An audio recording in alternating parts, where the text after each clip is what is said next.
இது நீங்கள் கடையில் வாங்கிட்டு வந்தாலும் சரி, இல்லை வீட்லேயே காய வச்சு எடுத்து வச்சாலும் சரி, இதை நம்ம என்ன பண்ணணும் அப்படின்னா, இந்த மாதிரி கடாயில் போட்டு நல்லா ரோஸ்ட் பண்ணி எடுக்கணும். அந்த ஈரப்பதமெல்லாம் இல்லாத மாதிரி. ரொம்ப போட்டு தீய வச்சிடக்கூடாது.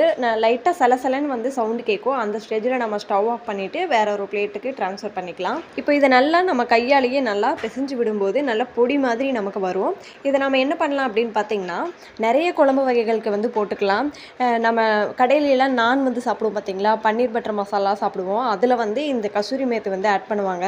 அப்போ பார்த்தீங்கன்னா அந்த டேஸ்ட் வந்து செமையாக வந்து இருக்கும்.